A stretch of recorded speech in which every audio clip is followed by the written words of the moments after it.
નમસ્કાર, હું છું ડોક્ટર વિશાલ મકવાણા. સ્વાગત છે ફરી એકવાર ફિઝિકલ એજ્યુકેશન બીડુ ચેનલની અંદર.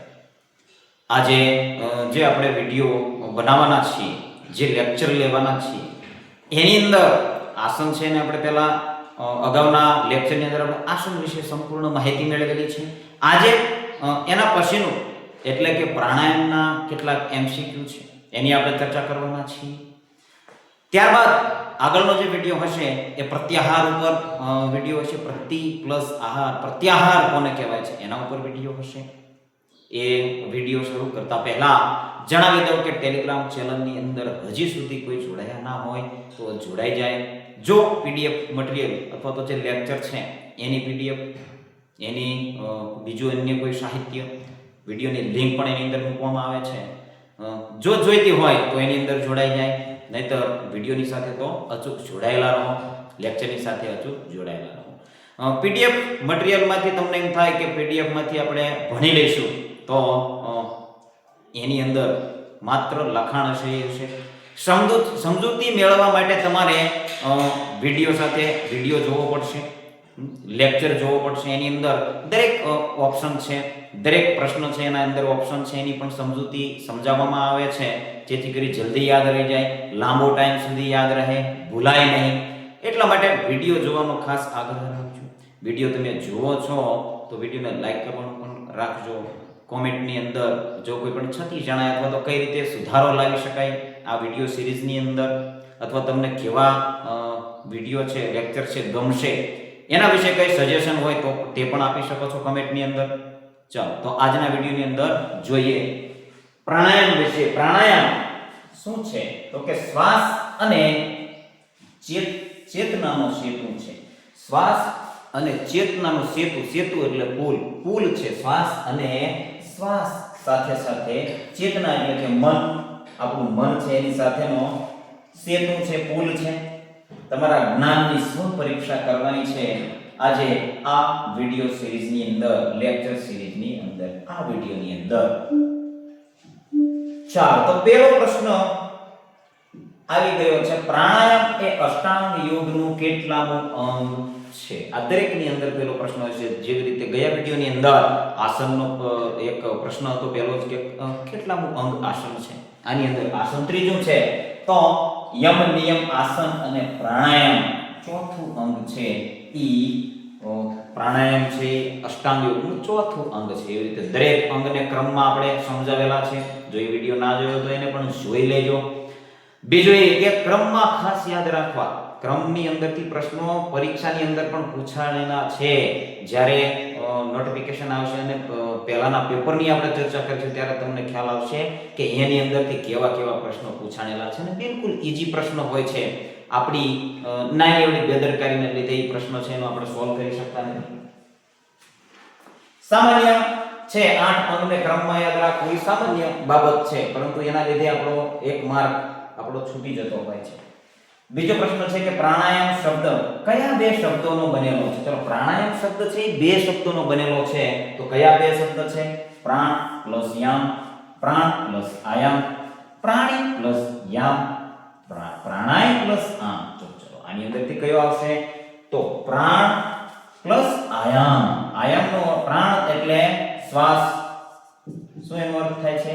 શ્વાસ. અને આયામ એટલે વિસ્તાર કરવો, વિસ્તાર કરવો, વિસ્તાર કરવો, ગહન કરવો, એ પણ એનો અર્થ થઈ શકે છે વિસ્તારવો. પ્રાણ એટલે શ્વાસને વિસ્તારવાની કોઈ ક્રિયા છે તો એ પ્રાણાયામની અંદર આવશે. એવી રીતે ત્રીજો પ્રશ્ન છે કે આયામ શબ્દનો અર્થ શું થાય છે? જો આની અંદર આયામ શબ્દનો અર્થ શું થાય છે? વિસ્તાર કરવો અથવા તો નિયંત્રણ કરવું છે. વિસ્તાર કરવો, શ્વાસને નિયંત્રણ કરવું, રોકી રાખવાની શક્તિ તમારી વધે, બહાર રોકી રાખવાની. રોકવાની ક્રિયા બે પ્રકારની હોય, અંદર રોકવું અને બહાર રોકવું. એને પણ આગળ આવશે. એ શબ્દ સ્પેશિયલ છે. એ શબ્દને શું કહેવાય છે એ પણ યાદ રાખવાનું છે. શ્વાસને અંદર ભરવો છે તો એને શું કહેવાય છે? શ્વાસને રોકી રાખવો છે તો એને શું કહેવાય છે? શ્વાસને બહાર કાઢવો છે તો એને શું કહેવાય છે? શ્વાસને બહાર રોકી રાખીએ છીએ તો એને શું કહેવાય છે? આ દરેક પ્રશ્નો છે એ આગળ આવવાના છે, એટલે અત્યારે આપણે ચર્ચા કરતા નથી. ચાલો તો ચોથો પ્રશ્ન છે કે યોગ દર્શન મુજબ શ્વાસ પ્રશ્વાસની ગતિમાં વિચ્છેદ કરવો એટલે શું? ગતિમાં વિચ્છેદ કરવો, જે શ્વાસ પ્રશ્વાસની ગતિ છે, આપણી જે નોર્મલી શ્વાસ લેવાની પ્રક્રિયા છે, શ્વાસ છોડવાની પ્રક્રિયા છે, એની અંદર વિચ્છેદ કરવો, વિઘ્ન કરવો, અટકાયત કરવી, જે ક્રિયા ચાલી રહી છે એને અટકાવવું, એને શું કહેવામાં આવે છે? તો ધ્યાન, આસન, પ્રાણાયામ, પ્રત્યાહાર, તો એને પ્રાણાયામ કહેવામાં આવે છે. યાદ રાખવું ખાસ. 5 નંબરનો પ્રશ્ન છે કે શાસ્ત્રોમાં કોને પરમ તપ ગણવામાં આવ્યું છે? શાસ્ત્રો છે એની અંદર પરમ તપ કોને ગણવામાં આવ્યું છે? અત્યારે આપણને ખ્યાલ આવ્યો છે પ્રાણાયામને, પરંતુ જ્યારે પરીક્ષાની અંદર પ્રશ્ન આવશે ત્યારે જરૂર કન્ફ્યુઝ થશું, કારણ કે અત્યારે આ વિડીયો છે એ પ્રાણાયામને લગતો છે, એટલે આપણે તરત જવાબ આપી દઈશું કે જવાબની અંદર પ્રાણાયામ આવે છે, પરંતુ પરીક્ષાની અંદર કન્ફ્યુઝ કરી શકે છે. યમ આવતો હશે, નિયમ આવતો હશે, આસન આવતું હશે, આવી રીતે કન્ફ્યુઝ. બીજા ઓપ્શન પણ તપને લગતા આપેલા હોય, સમાધિ આપેલું, ધારણા, ધ્યાન પણ આપેલું હોય. તપ છે એની અંદર આવતું હશે તો આપણને ખ્યાલ સમાધિ છે કે ધારણા, ધ્યાન છે એ પણ ઓપ્શનની અંદર આપેલા હોય તો કન્ફ્યુઝ થવાની ચોક્કસ સંભાવના રહે છે. અત્યારે તો આપણને ખ્યાલ છે કે પ્રાણાયામનો લેક્ચર ચાલી રહ્યો છે, એટલે પ્રાણાયામ જવાબ આવશે. ચાલો, ત્યાર પછીનો પ્રશ્ન છે કે યોગ શાસ્ત્રની દ્રષ્ટિએ શ્વાસ એ કોની વચ્ચેનો સેતુ છે, પુલ છે? શરૂઆતની અંદર આપણે જોયું કે શેની વચ્ચેનો સેતુ છે? મન અને આત્મા વચ્ચેનો, મન અને શરીર વચ્ચેનો, શરીર અને બુદ્ધિ વચ્ચેનો, મન અને ઇન્દ્રિયો વચ્ચેનો. ચલો, તો શેની વચ્ચેનો સેતુ છે? તો મન અને શરીર વચ્ચેનો સેતુ છે. શ્વાસ એ કોની વચ્ચેનો સેતુ છે? મનની સાથે પણ છે અને શરીરની સાથે પણ છે. આત્મા સાથે શ્વાસને કોઈ લેવા દેવા નથી, એટલે ભૂલથી પણ મન અને આત્મા જવાબ કરી બેસતા નહીં. એવી રીતે 7મો પ્રશ્ન છે કે ચલે વાતે ચલે ચિત્ત, નિશ્ચલે નિશ્ચલન ભવેતુ ભવેત. તો સંસ્કૃત વાક્ય છે જેને ગુજરાતીની અંદર આપેલું છે, તો આ વાક્ય વ્યાખ્યા કયા ગ્રંથમાં આપવામાં આવેલી છે? તો ચલે વાતે ચલે ચિત્તમ, નિશ્ચલે નિશ્ચલમ ભવત. એટલે વાત એટલે વાયુ, શ્વાસ. જો શ્વાસ ચાલે છે તો ચિત્ત એટલે મન, તો મન ચાલે છે, બુદ્ધિ ચાલે છે, મન ચાલે છે. જો વાયુ નહીં ચાલે તો મન પણ નહીં ચાલે. આવો એનો અર્થ થાય છે. તો શેની અંદર કહેવામાં આવ્યું છે? યોગ દર્શનમાં કહેવાનું, ભગવદ્ ગીતાની અંદર, હઠ યોગ પ્રદીપિકાની અંદર કે મનુસ્મૃતિની અંદર? તો જવાબની અંદર આવે છે ઓપ્શન સી, હઠ યોગ પ્રદીપિકા, જેની અંદર આ વાક્ય છે એ કહેવામાં આવ્યું છે. એનો વિસ્તાર શું છે એ પણ એની અંદર જણાવવામાં આવેલો છે. ત્યારબાદ 8મો પ્રશ્ન છે કે મનને વશમાં કરવાની રામબાણ ઔષધિ કઈ છે? મનને વશમાં કરવું છે તો વિડિયો સિરીઝ છે એટલે ખ્યાલ આવે છે, પ્રાણાયામ આવે છે. પ્રાણાયામ છે એ સૌથી મહત્વની ઔષધિ છે મનને વશમાં કરવું હોય તો. મનને વશમાં કરશો તો તમે જે કાર્ય કરી રહ્યા છો તે સફળ થવાની સંભાવના વધી જતી હોય છે. એટલે મનને વશમાં હંમેશા રાખવું પડે, મનને કાબૂમાં રાખવું જોઈએ. ત્યારબાદનો પ્રશ્ન છે કે પ્રાણાયામના મુખ્ય તબક્કાઓ એટલે કે અંગો કેટલા છે? પ્રાણાયામના મુખ્ય તબક્કા કેટલા છે? મુખ્ય તબક્કા જો હવે પેલી વાત આવે છે, મુખ્ય તબક્કા કીધા છે તો કયા છે? પ્રાણાયામના મુખ્ય 3 તબક્કા છે. કયા છે એ આગળ આવવાના છે, એટલે અત્યારે આપણે નામ નોંધતા નથી. 10મો પ્રશ્ન છે કે શ્વાસ લેવાની ક્રિયાને શું કહેવામાં આવે છે? શ્વાસને લેવો છે, જો આ એ પહેલો તબક્કો છે. શ્વાસને લેવો એને શું કહેવામાં આવે છે? રેચક કહેવામાં આવે, કુંભક, પૂરક કે બંધ. તો 3 તબક્કા છે, એની અંદરથી 3 તબક્કા આની અંદર આપવામાં આવેલા છે. તો આ શ્વાસ લેવાની જે ક્રિયા છે એને પૂરક કહેવામાં આવે છે. આગળના તબક્કા કયા છે એને પણ આગળના ઓપ્શનની અંદર જોજો. 11મો પ્રશ્ન છે કે શ્વાસને શરીરમાં રોકી રાખવાની ક્રિયા. ચલો, શરીરમાં આપણે શ્વાસને રોકી રાખવો છે તો એ ક્રિયા એટલે શું? તો એ ક્રિયા પૂરક આવશે, રેચક આવશે, કુંભક આવશે કે આયામ આવશે? તો પૂરક તો નહીં આવે, કારણ કે પૂરક છે શું છે? શ્વાસ લેવાની ક્રિયા છે, એટલે શ્વાસ રોકી લેવાની ક્રિયા છે એને કુંભક કહેવાય છે. ચલો, કુંભક 2 પ્રકારના હોય છે. શ્વાસ છે એને અંદર રોકી શકાય છે, એવી રીતે શ્વાસ બહાર પણ રોકી શકાય છે. જેટલો શ્વાસ છે એને બહાર કાઢી અને એને રોકી શકીએ છીએ આપણે અને અંદર શ્વાસ પૂરેપૂરો ભરી દીધો અને પછી એને રોકી રાખીએ છીએ, અટકાવી રાખીએ છીએ, તો એને બંનેને પણ અલગ અલગ નામ છે. પ્રશ્નવાર છે, શ્વાસને બહાર છોડવાની ક્રિયા કયા નામે ઓળખવામાં આવે છે? ચલો પહેલા તો શું છે, શ્વાસને અંદર લીધો એ ક્રિયાને શું કીધું? પૂરક કીધું. શ્વાસને રોકી રાખ્યો એ ક્રિયાને શું કીધું? કુંભક કીધું. અને શ્વાસને બહાર કાઢવો છે તો એ ક્રિયાને રેચક કહેવાય છે. શું કહેવાય છે? રેચક, પૂરક, બાહ્ય કુંભક, અંતઃકુંભક. ચલો અહીંયા ઓપ્શનની અંદર આવ્યા છે તો આપણે સમજી લઈએ. બાહ્ય અને શ્વાસને બહાર રોકી રાખવાની ક્રિયાને બાહ્ય કુંભક કહેવાય છે અને અંદર રોકી રાખવાની ક્રિયાને અંતઃકુંભક કહેવાય છે. શ્વાસને અંદર રોકો છો તો અંતઃકુંભક, શ્વાસને બહાર રોકો છો તો બાહ્ય કુંભક. હવે યાદ રાખવું જોઈએ. હવે આગળ એના પર પ્રશ્નો આવશે તો એની અંદર મુશ્કેલી થવી જોઈએ નહીં. ચલો કુંભક પ્રાણાયામનો સાર છે. ચલો શાસ્ત્રોમાં કોને મૂળ પ્રાણાયામ તરીકે ઓળખવામાં આવે છે? મૂળ પ્રાણાયામ શું છે? શાસ્ત્રોની અંદર એવું કીધું છે મૂળ પ્રાણાયામ તો આ છે ભાઈ. શ્વાસ લેવાની ક્રિયા અને શ્વાસ છોડવાની ક્રિયા તો રોજબરોજની આપણી ઘટના ઓટોમેટિક થાય છે. આપણા શરીરની અંદર રોજ આપણે શ્વાસ લઈએ છીએ અને છોડીએ છીએ, પરંતુ જે પ્રાણાયામ સાચો છે એને શાસ્ત્રોની અંદર કહેવામાં આવ્યું છે કુંભકને. કોને? કુંભકને. રોકી રાખવાની ક્ષમતા તમારામાં કેટલી છે? તો એ શાસ્ત્રોની અંદર એ પ્રાણાયામ છે.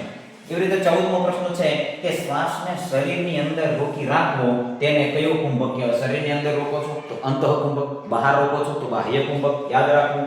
મધ્ય કુંભક જેવું કંઈ આવતું નથી, પૂર્ણ કુંભક જેવું કંઈ આવતું નથી. આ બે છે એની અંદરથી જવાબ આવે કુંભક અંદર રોકવાનું કીધું છે તો અંતઃકુંભક આવશે, બહાર રોકવાનું કીધું હોય તો બાહ્ય કુંભક આવશે. યાદ રાખવું, અંતઃકુંભક, બાહ્ય કુંભક. આવી રીતે પ્રાણાયામનો 3 તબક્કા છે, પૂરક, કુંભક અને રેચક. કુંભક કેટલા પ્રકારના? 2 પ્રકારના, અંતઃકુંભક અને બાહ્ય કુંભક. યાદ રાખવું. અભ્યાસમાં સાવધાની એક અનિવાર્ય સૂચન છે. એવી રીતે 15મો પ્રશ્ન છે એને પણ જોઈ લઈએ. યુક્તિ વગરનો પ્રાણાયામનો ખોટો અભ્યાસ કોના પર સવારી કરવા સમાન છે? એક સરસ મજાનું ઉદાહરણ પાઠ્યપુસ્તકની અંદર પણ આવેલું છે. એના ઉપરથી આ પ્રશ્ન છે કે યુક્તિ વગર, તમને ખબર નથી પ્રાણાયામ શું છે, પ્રાણાયામ શું કહેવા માંગે છે, કેવા પ્રકારનો પ્રાણાયામ, કઈ રીતે પ્રાણાયામ કરવો જોઈએ, એની અંદર શું શું સમાયેલું છે, એટલે એ ક્રિયા તમને ખબર નથી અને તમે જો પ્રાણાયામનો ખોટો અભ્યાસ કરો છો તો એને ગાંડા હાથી જેવો કીધું છે. શું કીધું છે? ગાંડા હાથી જેવું કાર્ય તમે કરો છો એવું પુસ્તકની અંદર પણ તમને વાક્ય જણાવવામાં આવેલું છે. ચલો ત્યારબાદ 17મો પ્રશ્ન છે કે 17મા પ્રશ્નમાં હઠ યોગ પ્રદીપિકા અનુસાર પ્રાણાયામના મુખ્ય પ્રકારો કેટલા છે? ચલો ભાઈ, મુખ્ય પ્રકારો કેટલા છે? તો હઠ યોગ પ્રદીપિકા મુજબ પ્રાણાયામના 8 પ્રકાર છે. કેટલા પ્રકાર છે? 8 પ્રકાર છે. યાદ રાખવા, 8 પ્રકાર. કોના મુજબ? હઠ યોગ પ્રદીપિકાની મુજબ પ્રાણાયામના 8 પ્રકાર આપવામાં આવેલા છે. 18મો પ્રશ્ન છે કે નીચેનામાંથી કયો પ્રાણાયામનો પ્રકાર નથી? નીચેનામાંથી કયો પ્રાણાયામનો પ્રકાર નથી? સૂર્ય ભેદન, ભ્રામરી પ્રાણાયામ, પદ્માસન અને શીતકારી પ્રાણાયામ. આ ત્રણેય પ્રાણાયામ છે. પદ્માસન છે શું છે? આસન છે. શું છે? આસન છે. આસન છે. પદ્માસન આસન છે. ઓપ્શનની અંદર સરળતાથી આપણે જવાબ શોધી શકીએ છીએ. બીજા ઓપ્શન તમને ખ્યાલ ન હોય આ પ્રાણાયામ છે કે નથી, પરંતુ આ તો આસન છે એટલે ખ્યાલ હોય તો પણ આપણે પ્રશ્નનો જવાબ આપી શકીએ છીએ. 19મો પ્રશ્ન છે કે સામાન્ય વ્યક્તિ માટે કયો પ્રાણાયામ કરવો આવશ્યક છે? સામાન્ય વ્યક્તિ માટે કીધું છે. યાદ રાખજો, સામાન્ય વ્યક્તિ માટે નીચેનામાંથી કયા એવા પ્રાણાયામ છે એ કરવા ખૂબ જ આવશ્યક છે? તો આ ઓપ્શનની અંદર આપ્યું છે અનુલોમ વિલોમ, સૂર્ય ભેદન, ભસ્ત્રિકા અને ભ્રામરી અને આપેલ તમામ. તો તમે સામાન્ય વ્યક્તિ માટે તમે અનુલોમ વિલોમ પણ કરી શકો છો, સૂર્ય ભેદન પ્રાણાયામ પણ તમે કરી શકો છો, ભસ્ત્રિકા પ્રાણાયામ પણ કરી શકો છો, ભ્રામરી પ્રાણાયામ પણ કરી શકો છો. એટલા માટે જવાબની અંદર આવશે આપેલ તમામ. જવાબની અંદર આવશે. તમે છે એ સાથે સાથે આ પ્રશ્નો છે એને નોટ પણ કરતા જઈ શકો છો અને નોટ ના કરવો હોય તો ટેલિગ્રામ ચેનલની અંદર તમે જોઈન્ટ થઈ અને આ વિડિયો જોયા પછી ફરીથી તમે ટેસ્ટ આપી શકો છો. ફરીથી તમે ટેસ્ટ આપી શકો છો જેથી કરી તમારો કોઈ પણ પ્રશ્ન છે એ પાકો થઈ જાય, ભૂલાશે નહીં. કોઈ પણ પ્રશ્નની અંદર શું જવાબ આવે છે ખ્યાલ આવી જશે. 20મો પ્રશ્ન છે કે પ્રાણાયામના અભ્યાસ માટે મુખ્યત્વે કેટલા આસનોનું વર્ણન શાસ્ત્રમાં છે? આસન કીધું છે. જો આસન આવ્યા, શું આવ્યું? અભ્યાસ માટે કેટલા આસનો છે પ્રાણાયામના? તો 4 આસનો જે છે એ મુખ્યત્વે 4 આસનો છે પ્રાણાયામના અભ્યાસ માટે. કયા છે એ નીચે આવશે. 21મો પ્રશ્ન છે કે પ્રાણાયામ માટે કયા આસનોને ધ્યાનાત્મક આસન તરીકે ઓળખવામાં આવે? એટલે કે જે પ્રાણાયામ માટે જે આસનો વપરાય છે એ ધ્યાનાત્મક આસનો હોય છે. જ્યારે આસનોની ચર્ચા કરીએ એની અંદર એના 3 પ્રકાર હતા: સ્વાસ્થ્યવર્ધક, આરામદાયક અને ધ્યાનાત્મક આસનો. તો ધ્યાન માટેના જે આસનો છે એ પ્રાણાયામ માટે ઉપયોગી હશે. પદ્માસન, તો બિલકુલ સાચું. પદ્માસન અને સિદ્ધાસન આ બંને આસન છે. શવાસન, સ્વસ્તિકાસન એ જવાબની અંદર નહીં આવે. માત્ર વજ્રાસન નહીં આવે. વિકલ્પ A અને B શવાસન દ્વારા પણ ધ્યાન કરી શકીએ છીએ. તો ઓપ્શન A અને B છે એ જવાબ આવશે. સ્વસ્તિકાસન અને શવાસન છે એ પણ ધ્યાનાત્મક આસનની અંદર આવી શકે છે, પરંતુ આ માત્ર વજ્રાસન છે એ વજ્રાસન દ્વારા તમે ધ્યાન આસન કરી શકશો નહીં. ધ્યાનાત્મક જે ધ્યાનની ક્રિયા છે, અરે પ્રાણાયામની ક્રિયા છે તેને આપણે કરી શકીશું નહીં. એટલે A અને B ઓપ્શન આવશે. પદ્માસન, સિદ્ધાસન. સિદ્ધાસન એટલે આપણે જે પલાઠી બેસીએ છીએ, સુખાસન જેને કહેવાય છે એ સિદ્ધાસન કહેવાય છે. 22મો પ્રશ્ન છે કે પ્રાણાયામમાં હાથની આંગળીઓ દ્વારા કઈ મુદ્રાઓનો ઉપયોગ મુખ્યત્વે થાય છે? હાથની આંગળી દ્વારા એક મુદ્રા, પ્રાણાયામ કરતી વખતે એક મુદ્રા કરવાની હોય છે. એ મુદ્રાનું નામ શું છે? હાથની આંગળી દ્વારા જે મુદ્રા કરીએ છીએ, જ્ઞાન મુદ્રા છે, વાયુ મુદ્રા છે, પ્રણવ મુદ્રા છે, શૂન્ય મુદ્રા છે. તો જવાબની અંદર આવે છે ઓપ્શન C, પ્રણવ મુદ્રા. પ્રણવ મુદ્રા, પ્રણવ એટલે પ્રાણ, પ્રાણ એટલે વાયુ, વાયુ સાથે સંકળાયેલી મુદ્રા એટલે પ્રણવ મુદ્રા. આવી રીતે પણ યાદ રાખી શકો છો. પ્રણવ મુદ્રા છે એ પ્રાણાયામની અંદર ઉપયોગમાં આવે છે, ખાસ યાદ રાખો. ચલો, ત્યારબાદ 23મો પ્રશ્ન છે કે તતઃ ક્ષીયતે પ્રકાશાત વર્ણમ. આ પણ એક સૂત્ર આપેલું છે, કોણે આપ્યું છે એ તમારે જણાવવાનું છે. તતઃ ક્ષીયતે પ્રકાશાતનમ. પ્રકાશાત વર્ણમ, પ્રકાશ આપે છે તે જ પ્રાણાયામ છે. ક્ષીયતે પ્રકાશાત વર્ણમ. ખૂબ જ સુંદર વાક્ય છે. તો ઓપ્શનની અંદર સ્વામી વિવેકાનંદ, મહર્ષિ પતંજલિ, સ્વામી સત્યાનંદ, ભગવાન કૃષ્ણ. તો એની અંદર જવાબની અંદર શું આવે છે? તો તત ક્ષીયતે પ્રકાશાત વર્ણમ છે એ મહર્ષિ પતંજલિએ આપેલું છે. યાદ રાખો, મહર્ષિ પતંજલિ આપેલું. પ્રશ્ન છે સ્વામી સત્યાનંદ સરસ્વતીની સમજૂતી મુજબ પ્રાણાયામ અભ્યાસથી કયો કોષ શુદ્ધ થાય છે? કોના દ્વારા? સ્વામી સત્યાનંદ સરસ્વતી મુજબ પ્રાણાયામના અભ્યાસથી કયો કોષ છે એ શુદ્ધ થાય છે? તો અન્નમય કોષ, પ્રાણમય કોષ, મનોમય કોષ કે વિજ્ઞાનમય કોષ? પ્રાણમય કોષ. પ્રાણમય કોષ છે એ સ્વામી સત્યાનંદ સરસ્વતીના મુજબ પ્રાણાયામના અભ્યાસથી એ કોષ છે. પ્રાણ એટલે વાયુ, વાયુમય કોષ છે એ શુદ્ધ થાય છે. શું થાય છે? શુદ્ધ થાય છે. ચાલો, ત્યારબાદ 24મો પ્રશ્ન છે કે પ્રાણાયામથી કઈ શક્તિમાં વધારો થાય છે? ચલો, એકાગ્રતા વધે છે, સ્મરણ શક્તિ વધે છે, નિર્ણય શક્તિ વધે છે. તો ત્રણે શક્તિ છે એનો વધારો થાય છે. જવાબની અંદર આવશે આપેલ તમામ. 25મો પ્રશ્ન છે કે પ્રાણાયામ દ્વારા કેવા રોગો દૂર કરી શકાય છે? માત્ર શારીરિક રોગો, માત્ર માનસિક રોગો? શારીરિક અને માનસિક બંને રોગો, શારીરિક અને માનસિક બંને રોગો છે એ આપણે પ્રાણાયામ દ્વારા દૂર કરી શકીએ છીએ. ચલો, તો જ્ઞાનની યાત્રા અહીં વિરામ લે છે, પરંતુ અભ્યાસની યાત્રા હવે આરંભ થાય છે. તમારા જવાબો પર મનન કરો કીધું છે. તો આજના વિડીયોની અંદર બસ આટલું જ.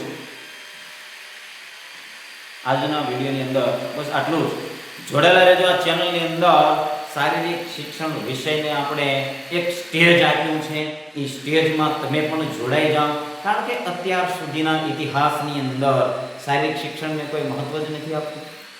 કારણ કે તમે જો કોઈ પણ વિષયની અંદર તમે યુટ્યુબની અંદર સર્ચ મારશો તો તરત તેનો વિડીયો મળશે, તેનું ગાઈડન્સ મળશે, પરંતુ ખબર નહીં શું અત્યાર સુધી ચાલી રહ્યું હતું કે શારીરિક શિક્ષણનું ગાઈડન્સ કોઈ પણ યુટ્યુબની ચેનલની અંદર મળતું નથી. કોઈ પણ યુટ્યુબની ચેનલની અંદર શારીરિક શિક્ષણ વિશેને ભણાવતું જ નથી. એનું કારણ શું છે એ પણ કોઈને જો ખબર હોય તો એ તમે કોમેન્ટની અંદર જણાવી શકો છો.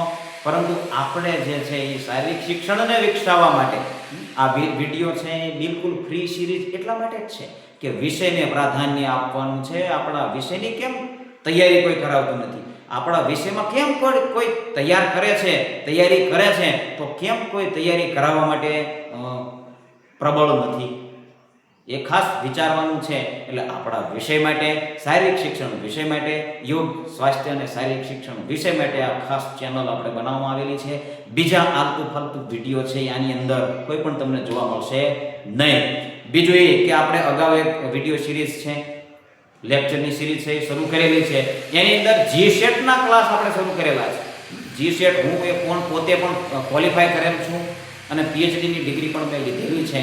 એટલે એના પણ ક્લાસ આપણે શરૂ કરેલા. થોડાક લેટ આપણે થઈ ગયેલા એટલે પૂરો સિલેબસ કવર કરી શક્યા નહોતા. 25% જેટલો લગભગ સિલેબસ કવર કરી શક્યા હતા અને એની અંદરથી લગભગ 20 જેટલા પ્રશ્નો છે એ પરીક્ષાની અંદર આવેલા હતા. તો એ પણ ખૂબ જ સફળ પ્રયાસ હતો એ મને લાગે છે. વિડીયો છે ગમ્યો હોય તો લાઈક જરૂર કરી દેજો અને જે કારણ કીધું છે એ કારણ જણાવી દેજો. અને આ ચેનલ સાથે શારીરિક શિક્ષણના વિકાસ માટે, તમારા જ્ઞાનના વધારા માટે આની અંદર જોડાઈ જજો.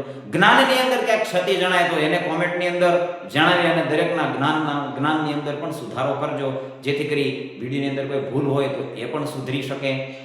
કારણ કે હું પણ એક માણસ છું, માણસ માત્ર ભૂલને પાત્ર. આવું પણ આપણે વાક્ય સાંભળતા હોઈએ છીએ, તો મારાથી પણ ભૂલ થઈ શકે છે. તો આજના વિડીયોની અંદર બસ આટલું જ. જય હિન્દ, જય ભારત.